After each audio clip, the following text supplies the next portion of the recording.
At some point in our lives, almost every one of us will have her heart broken. My patient Kathy planned her wedding when she was in middle school. She would meet her future husband by age 27, get engaged a year later, and get married a year after that. But when Kathy turned 27, she didn't find a husband. She found a lump in her breast. She went through many months of harsh chemotherapy and painful surgeries, and then just as she was ready to jump back into the dating world, she found a lump in her other breast and had to do it all over again. Kathy recovered, though, and she was eager to resume her search for a husband as soon as her eyebrows grew back in.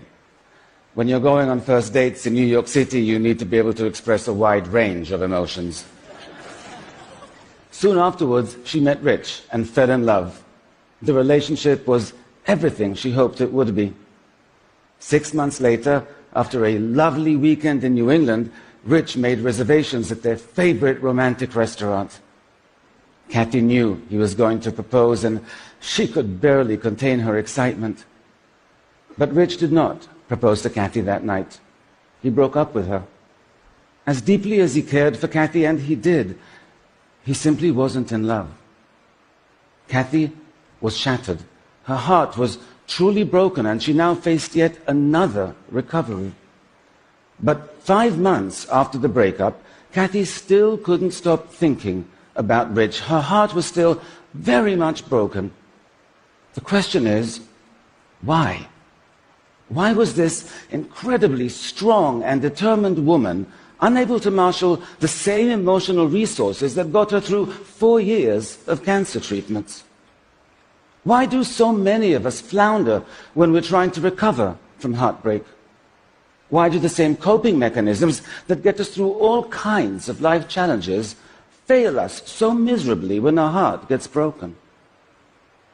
In over 20 years of private practice, I've seen people of every age and background face every manner of heartbreak. And what I've learned is this: when your heart is broken, the same instincts you ordinarily rely on will time and again lead you down the wrong path.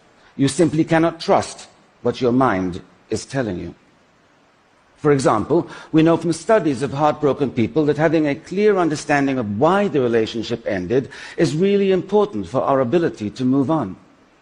Yet, time and again, when we are offered a simple and honest explanation, like the one Rich offered Kathy, we reject it. Heartbreak creates such dramatic emotional pain, our mind tells us the cause must be equally dramatic. And that gut instinct is so powerful, it can make even the most reasonable and measured of us come up with mysteries and conspiracy theories where none exist.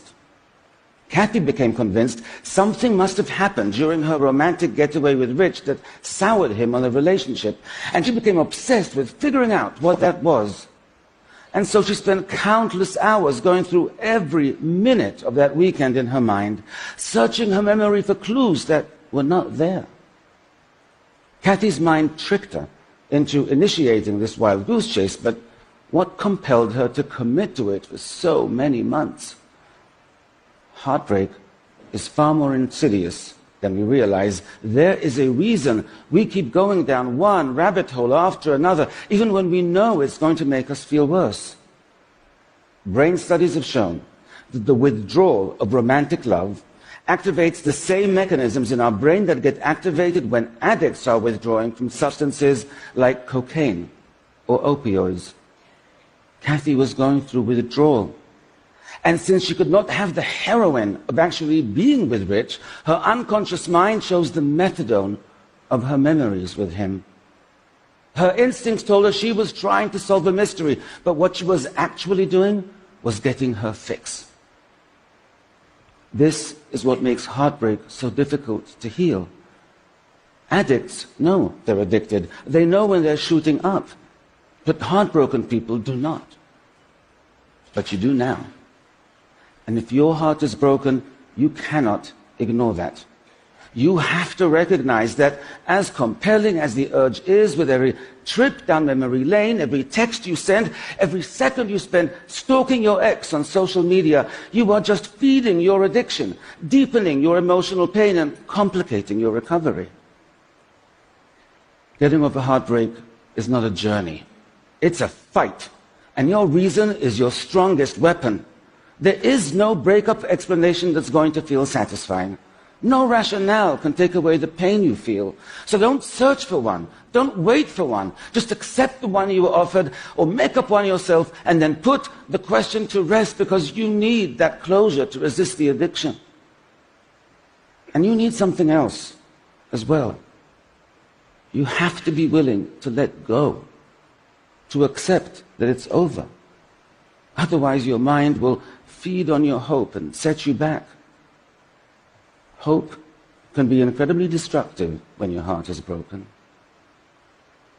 Heartbreak is a master manipulator. The ease with which it gets our mind to do the absolute opposite of what we need in order to recover is remarkable. One of the most common tendencies we have when our heart is broken is to idealize the person who broke it. We spend hours remembering their smile, how great they made us feel, that time we hiked up the mountain and made love under the stars. All that does is make our loss feel more painful. We know that. Yet we still allow our mind to cycle through one greatest hit after another, like we were being held hostage by our own passive-aggressive Spotify playlist. Heartbreak will make those thoughts pop into your mind, and so to avoid idealizing, you have to balance them out by remembering their frown, not just their smile, how bad they made you feel. The fact that after the lovemaking, you got lost coming down the mountain, argued like crazy, and didn't speak for 2 days. What I tell my patients is to compile an exhaustive list of all the ways the person was wrong for you, all the bad qualities, all the pet peeves, and then keep it on your phone. And once you have your list, you have to use it. When I hear even a hint of idealizing or the faintest whiff of nostalgia in a session, I go, phone please. Your mind will try to tell you they were perfect, but they were not. And neither was the relationship. And if you want to get over them, you have to remind yourself of that frequently. None of us is immune to heartbreak. My patient Miguel was a 56-year-old senior executive in a software company. 5 years after his wife died, he finally felt ready to start dating again. He soon met Sharon, and a whirlwind romance ensued. They introduced each other to their adult children after 1 month, and they moved in together after 2. When middle-aged people date, they don't mess around.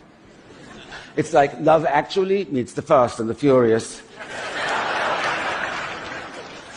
Miguel was happier than he had been in years, but the night before their first anniversary, Sharon left him. She had decided to move to the West Coast to be closer to her children, and she didn't want a long-distance relationship. Miguel was totally blindsided and utterly devastated. He barely functioned at work for many, many months, and he almost lost his job as a result. Another consequence of heartbreak is that feeling alone and in pain can significantly impair our intellectual functioning, especially when performing complex tasks involving logic and reasoning. It temporarily lowers our IQ. But it wasn't just the intensity of Miguel's grief that confused his employers, it was the duration. Miguel was confused by this as well, and really quite embarrassed by it. "What's wrong with me?" he asked me in our session. "What adult spends almost a year getting over a 1-year relationship?" Actually, many do.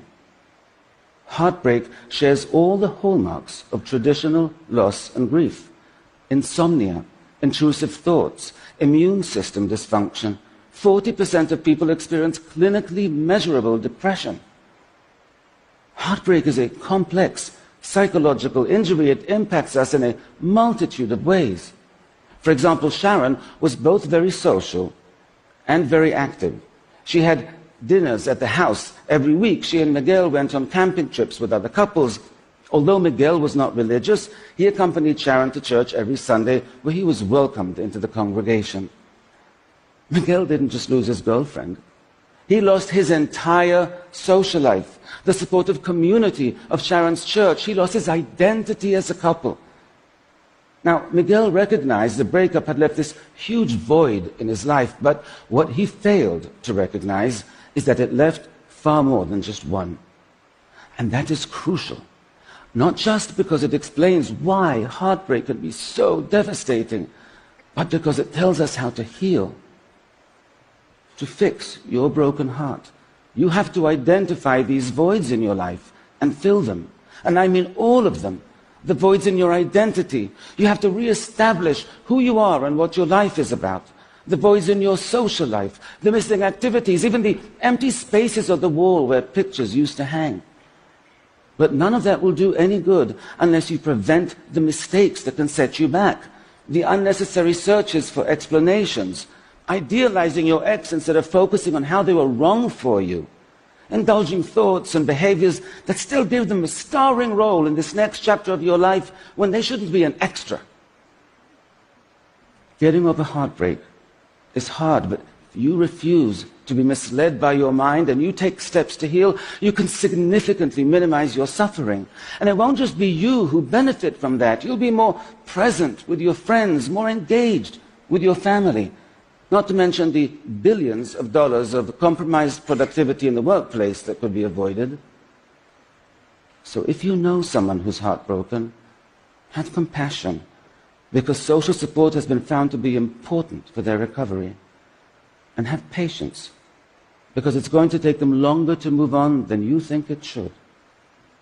And if you're hurting, know this: it's difficult. It is a battle within your own mind, and you have to be diligent to win. But you do have weapons. You can fight, and you will heal. Thank you.